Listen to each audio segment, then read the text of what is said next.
Hello, everyone, and we would like to welcome Magdalena Gabriah from Forte Training Company with us today. Magdalena is a great friend of mine, and also she's been running a coronavirus think tank over the last 12 weeks. Yes, it's just coming up to 12 weeks. And would you like to tell us a little bit about it today?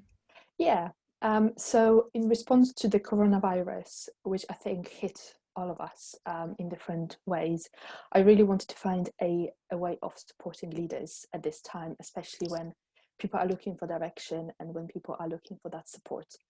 So this is Forte's response to the coronavirus.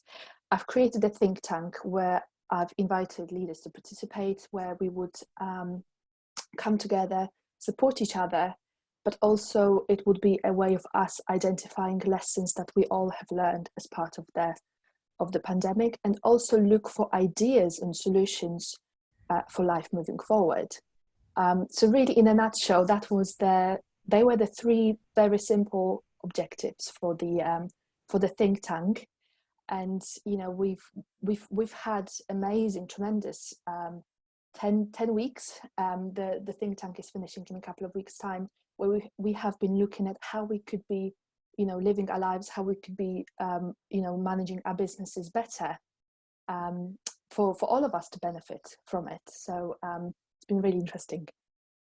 That sounds really good. And I guess the whole coronavirus time has been quite trialing for a lot of us, especially for people like me who's quite extroverted. And of course that depends on how much social interaction you need. But I think for everyone that's been a key challenge. But overcoming the personal challenges, obviously there's the business challenges as well, and looking forward to the future. You mentioned those the discussions you had in the think tank, and some of the ideas that you can see coming in the future. So what are the key points that you've discovered? Yeah, so we've actually asked the leaders to identify the priorities that are really close to their hearts. And I've not interfered, and I've just kind of let the leaders identify what those are. And they have come up with a list of 4 priorities that are really special to them. The first one is about the future of young people. So one of the questions was, how can, what's happened can really, how can we offer a better future to the young people? The second priority was about the way we work. Can we work smarter? Can we use technology better? The pandemic has proven to us that, there is so many different solutions out there that we are just not necessarily utilizing. But, we have been forced through this time to really, use solutions like Zoom, use Skype a bit more, use alternative options available. And that has had a knock-on effect on the quality of life that we are experiencing, being able to spend more time with our families, being more productive sometimes, because we're not necessarily in and out of meetings all the time. So the way we work is the second priority. The third one is about sustainability. Again, we all have, even though, it has been a really trying time for so many of us, we have seen the improvements on the climate, the fact that there isn't quite as many cars on the roads, the pollution rate has gone down. How can we maintain that so that we don't lose the lessons we have learned during this pandemic, and we just don't go back on on those ideas that had been identified? And then the fourth priority was about the economy. Obviously, it is on everybody's minds how the pandemic is affecting and will affect the economy moving forward. So looking at some ideas again, and how all of us, by taking small steps and maintaining those small steps over an extended period of time, how we can improve those 4 different themes moving forward. And for yourself, was there anything surprising that you weren't really expecting? Because yes, it's an unprecedented time, and it's something that we've never gone through before, and hopefully it's the last one for a very, very long time. But was there something in your discussions, in your group discussions, that you kind of thought, oh, I really haven't thought about that, or that's really surprising, or maybe there was something that you really weren't expecting at all to be discussed or discovered? I mean, there has been loads of different lessons that I've learned. I mean, I'm introverted. You mentioned your extroversion. I'm introverted, and I probably, if you said to me like 2 months ago, you're gonna lead this group of leaders online, I would probably have run. And I have actually really enjoyed. So that really surprised me how, you know, as an introverted person, how lovely it is to actually interact with people in a group setting. So that was my biggest learning.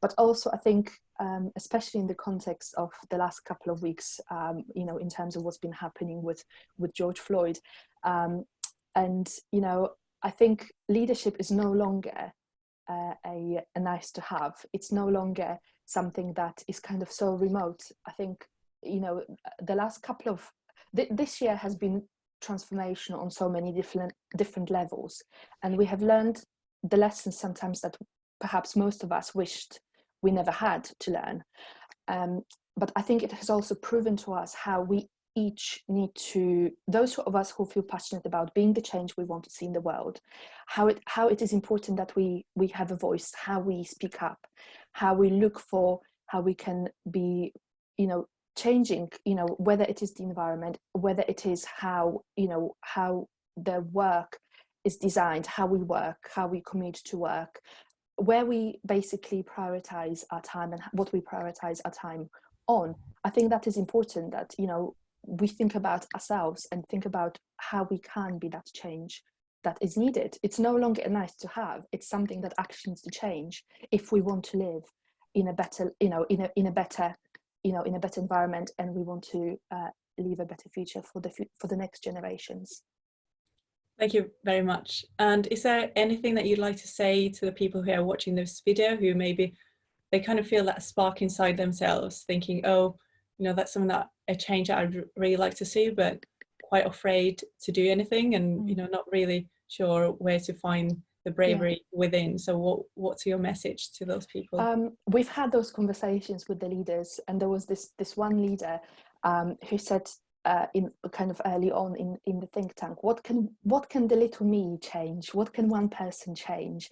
And a couple of weeks later, she was the one who was leading on the Clap for Carers, because she basically found it really frustrating that not enough people in her street were clapping for carers. And what she did, she actually went round to people's houses and just left little post-it notes saying, you know, this evening at 8 o'clock, would you clap for carers?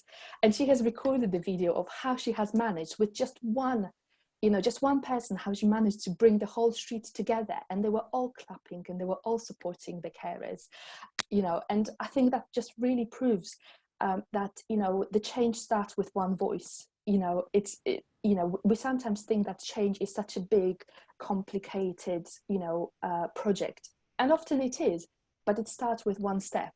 And, you know, if somebody feels compelled to, you know, to see that change in the world, if somebody feels passionate, often what for me, sometimes if I get angry about something, or if I feel really, you know, upset about something, that for me is an indication that, you know, something needs to change, but the only person who can do that is myself.